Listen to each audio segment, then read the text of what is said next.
This is the best iPhone ever!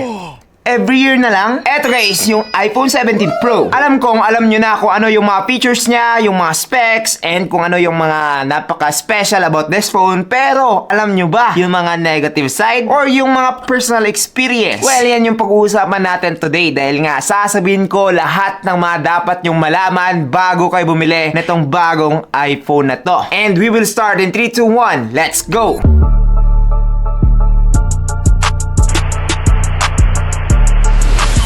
Hey, what's up guys? I'm JP and this is JTeen TV. Ngayon dito sa channel na to, makakakita kayo ng mga review ng mga mamahalin and also yung mga mura talaga na napakasulit. And this October, meron tayong 5 phone giveaways. Kaya naman kung hindi ka pa subscribe, sayang naman, mag-subscribe ka na. Now back to this phone, unang-una yung dapat malaman is that USB-C cable lang talaga yung nakalagay sa kanyang box. Wala nang iba. Hindi nga to worth it i-unboxing.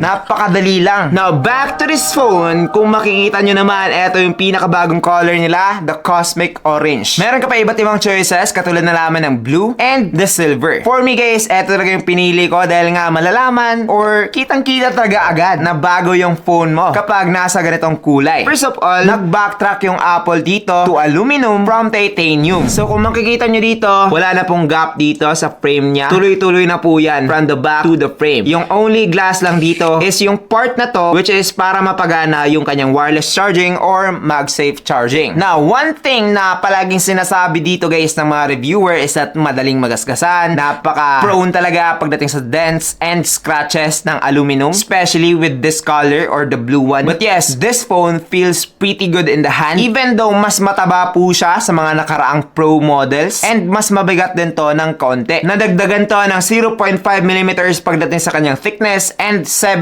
grams naman pagdating sa kanyang weight compared sa iPhone 16 Pro. So in short, tumaba talaga etong 17 Pro. Especially yung 17 Pro Max guys, tumaba rin yun. Now, isa pa sa mga dapat nyong malaman with this one is that yung pinagmamalaki ng Apple na anti-reflective coating ay gumagana lang po kapag hindi tayo maglalagay ng tempered glass. Dahil nga, with the tempered glass guys, kung makikita nyo naman, wala pa rin pinagbago yung reflection ng light compared sa aking 15 Pro Max ito. So same lang sila. Wala talagang pinagbago. So kung kailangan mong enjoyin yung feature na yan, kailangan mong hubarin yung tempered glass. So far, build quality wise, nag-downgrade talaga si iPhone dito. Para sa akin lang yon. Yes, effective naman yung vapor chamber niya pagdating sa cooling and pagdadissipate ng heat. And one thing na concern talaga dito is that mabilis siyang magasgasan and mabilis siyang magkadent. Ngayon, tayo namang mga Pinoy, hindi nag-worry doon dahil nga, hindi katulad ng mga Amerikano na gumagamit ng walang case. Tayo naman guys, naka-case palagi. So, di ba, walang problema yon. But, meron pa rin. Dahil nga guys, habang nagre-review ako kanina dito, hindi pa talaga na-shoot. Na-drop ko lang ng konti itong phone na to and nagasgasan na siya kaagad. Yes, dito ko lang talaga siya hinubaran sa video na to para mag-shoot. And guys, meron ng gasgas kaagad. Napaka-pro niya talaga pagdating sa dents and scratches. That is why, dapat nyo talagang protektahan to with a case. And yung isa sa mga marirecommend ko na case dito guys is by Ugreen. Etong clear case nila, protected na siya lahat. Even dito sa kanyang camera plat 2, meron na po yung cover. That way, hindi ka na mag-worry na kapag na-drop mo ng kaunti, magagasgasan na kaagad. But yes, kung gusto mo naman ng shock absorption talaga, kailangan nyo yung mga napaka-bulky na mga case which is hindi na aesthetic. This is a ceramic glass 1 and this is the ceramic glass 2. The ceramic glass 2 is mas protected pagdating sa scratches and mas matibay rin pagdating sa drops. So kapag na-drop nyo itong phone na to dito sa likuran, mas madali po siyang mag-crack compare dito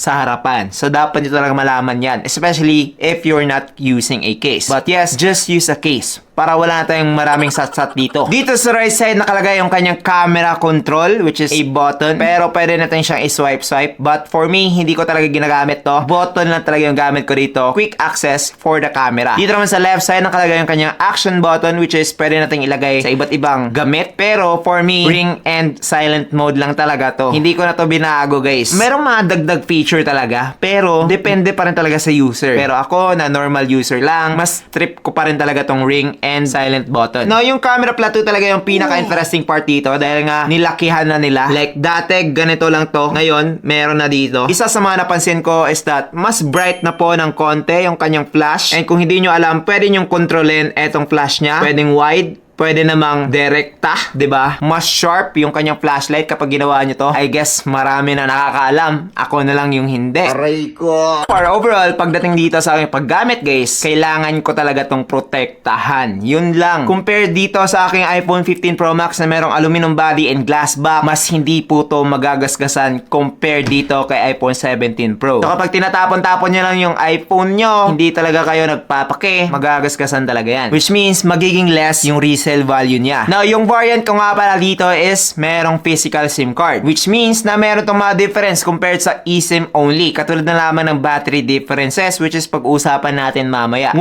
SIM card plus 1 eSIM or di ka naman pwede rin 2 eSIM pero hindi nagagana yung physical SIM card. Depende na sa inyo yon. But maximum of 2 SIM card lang po yung mga iPhone ngayon. Even the eSIM version. Now, pag-usapan naman natin yung kanyang display. So, eto guys ay merong 6.3-inch XDR OLED display. Halos same lang sila ng size ng iPhone 16 Pro. Except na lang, mas nag-extend pa sila ng konti para wala na talagang bezel. Like, napaka-less or napakaliit na lang talaga ng bezel. Meron din tong 120Hz Pro Motion display, ceramic shield pagdating sa kanyang protection, and anti-reflective coating. Which is, sasabihin ko sa inyo, hindi po talaga to effective. Like, tayong mga Pinoy, kapag bumili tayo ng bagong iPhone, lalagay natin kaagad ng tempered glass. Kapag meron ng tempered glass, mawawala na po yung effect ng kanyang anti-reflective coating. So, gagana lang po yun kapag siya lang mismo. Walang tempered glass. Except na lang kapag maglalagay ka na ng tempered glass na merong anti-reflective coating, di ba? But yes, pagdating dito sa kanyang display, guys, you don't need to go pro. Dahil nga, same na same lang naman sila netong iPhone 17.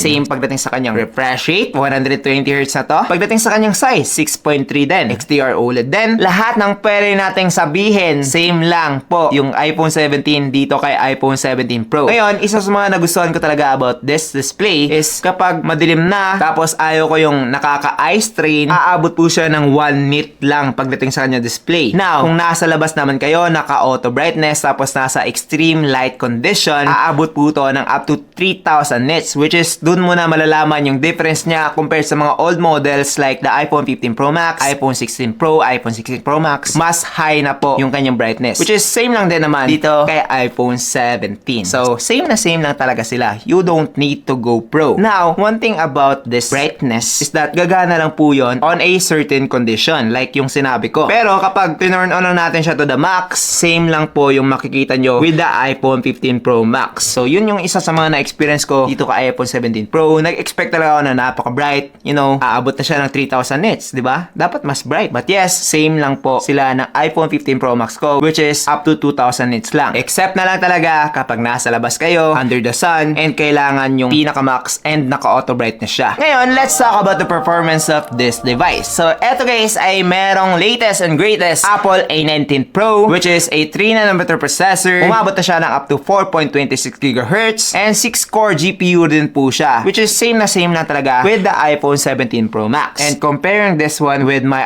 iPhone 15 Pro Max na merong A17 Pro on a daily basis, wala akong masabi na difference. Unless mag-set tayo ng mga benchmark dito. Katulad na lamang sa 3D benchmark. Sa Steel Nomad Lite Unlimited, nakaabot na siya ng 2,208 pagdating sa kanyang overall score. Sa Antutu benchmark, umabot na siya ng 2,340,000 pagdating sa kanyang score. Mataas na po yun. And sa Geekbench naman, dito sa kanyang CPU guys, 3,843 pagdating sa kanyang single core score and 9,934 naman pagdating sa kanyang multi-core score, which is a very high na po pagdating dito sa Geekbench. Sa GPU naman, 45,101 na po yung nakuha niya dito sa Geekbench 6. Now, so far, yung mga benchmark na yan for me, personally, is basihan lang talaga. It doesn't mean na mag-improve yung experience nyo or meron talagang mafe-feel nyo, especially pag nagagaling kayo sa mga bagong iPhone like iPhone 15, iPhone 16 models. Wala talaga mapapansin na difference guys. Like kapag nagso-social media, nag-scroll sa Facebook, YouTube, TikTok, halos same lang talaga. Although dito sa iOS 26, meron pa ako napansin na bug kung saan dito sa Facebook, merong times na naglalag siya habang nagbabasa ng mga comments or parang naglo-loading. Yun yung mga napansin ko dito sa iOS 26 guys. Hindi pa talaga siya perfect. No, take note na this is the latest as of now. I think na marami pang improve dito sa kanyang iOS 26 but nagustuhan ko to dahil sa kanyang mga additional apps and features katulad na naman ng preview, translate, preform, journal, and more. Makakatulong po yan, especially yung kanyang preview. Makakascan na kayo dito ng documents. Makakagawa din kayo ng documents. And pagdating naman dito sa kanyang camera, major difference din to. Dahil ibang-iba na po siya compared sa last time. Kailangan nyo na i-click dito para lumabas yung pwede nyong gawin. But pro tip guys, pwede na lang kayong mag-swipe dito sa may ibaba.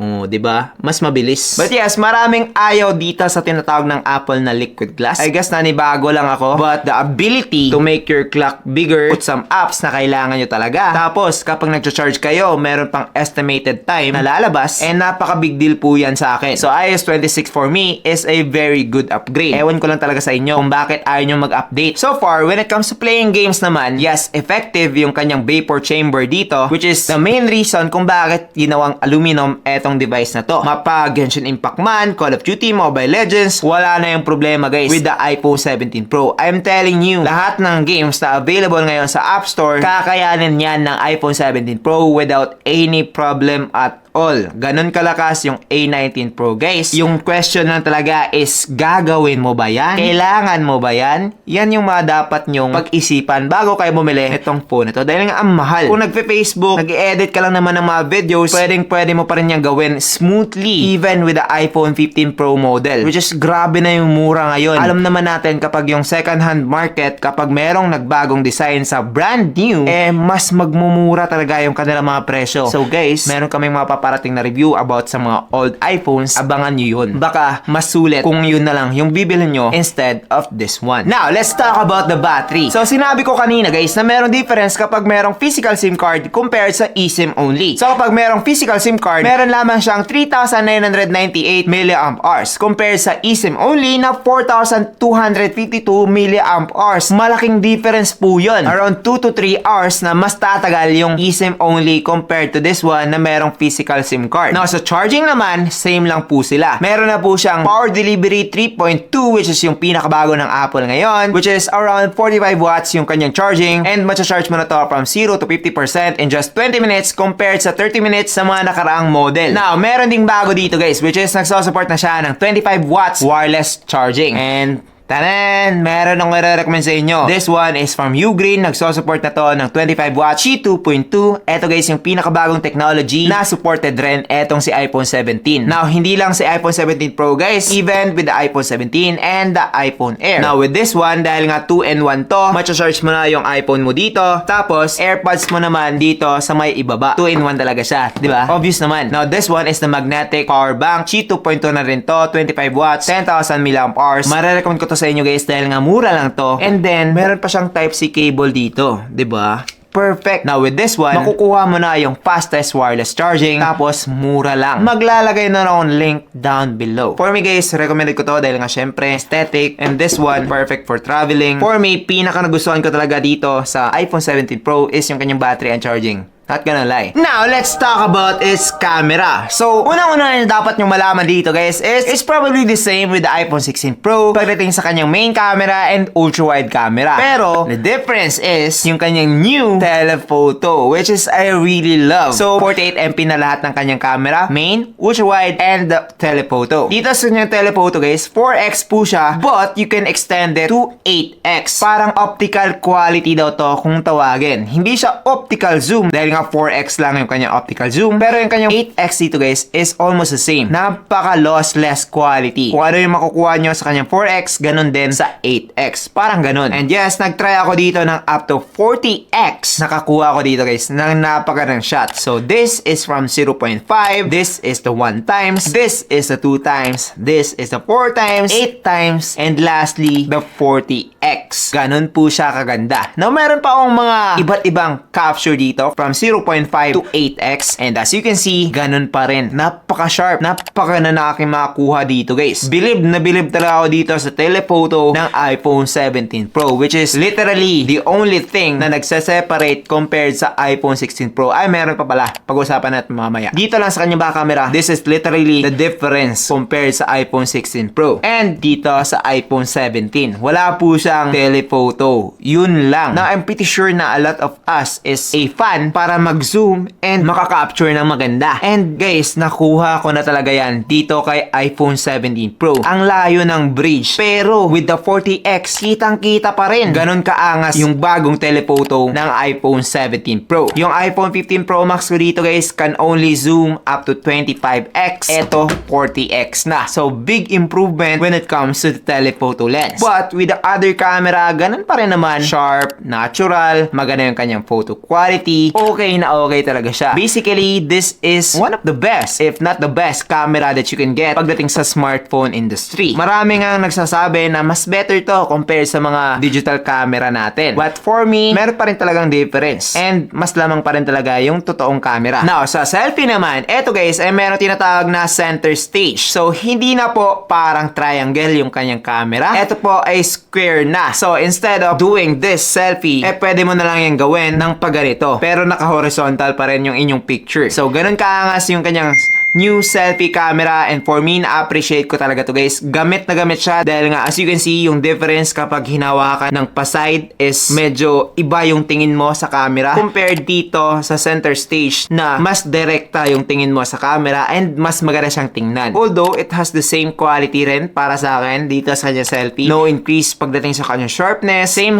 lang talaga with the 15 Pro and the 16 Pro. One of the main features na pinagmamalaki ng Apple is yung kanyang dual video, which is matagal na pagdating sa mga Android phones. Hindi na to bago. But yes, meron ka na dito guys. 4K at 30 FPS nga lang yung pinaka-max na pwede mong gawin dito. And for me, okay naman siya. Although, it's not a thing na gagamitin ko on a daily basis. Siguro lang kapag meron nangyari tapos gusto kong ma-record yung aking reaction and kung ano yung nagaganap at the same time. But yes, the dual video is here. Hindi na po siya for Android only. Of course, meron din tayong action mode dito which is 2.8K at 60 FPS. And meron din tayong ProRes, which is pwedeng lag or HDR. Ngayon, maa-achieve mo lang or magagamit mo lang yan kapag meron kang external SSD. Katulad na lamang nitong Orico SSD, which is around 3.5 lang ata to. 512 gig na siya. And with this one, ma-enable mo na yung lag mode, HDR mode, up to 60 FPS, which is napakadali talagang magpuno ng storage to guys. So, kung hindi ka naman talaga filmmaker, hindi ka naman talaga pro videographer, no need nang gamitin or galawin etong ProRes mode ng iPhone 17 Pro, which is isa sa mga rason kung bakit tinatawag na Pro etong 17 Pro dahil nga pang professional po siya. So, para talaga ito sa mga professional guys. Merong equipment na parang ganito and things like that dahil nga hindi mo yan magagamit kapag phone lang mismo. So far, yun na naman yung mga changes with this one. Again, yung pinaka nagustuhan ko lang talaga dito is the ability to zoom and makaka-capture ng magandang picture. So, dati makaka-zoom ka pero pangit. Ngayon, makaka-zoom ka na pero maganda. Yan talaga yung pinaka nagustuhan ko sa camera na itong iPhone 17 Pro. The rest, wala na. Okay lang. Overall, marirecommend ba etong si iPhone 17 Pro? Well, definitely, yes, if professional ka talaga. Gusto mo na isang telephoto camera na aabot ng malayo tapos maganda pa rin and malakas na charging and medyo mas matagal malubat. Pero the rest guys, just go for the iPhone 17. Ito talaga yung the best offering ng iPhone ngayon. 120 Hz na siya, which is yun na talaga yung reason kung bakit nagpo-Pro dati. Ngayon, pwede ka na mag-base variant and ma-experience mo na yun. So guys, that's pretty much it for this video. I hope na nag-enjoy kayo. Kung meron kayong mga tanong, just comment down below. Try nating sagutin lahat ng yan dahil nga again, experience po tayo dito. Hindi po ito parang spec sheet lang, nagbabasa, ganun. Ito guys, ay real world experience ko talaga na sinishare ko sa inyo. So, I hope na nagustuhan mo yun. And that's my shit. I'm JPM. This is JTN TV. Thank you for watching and God bless. Bye-bye.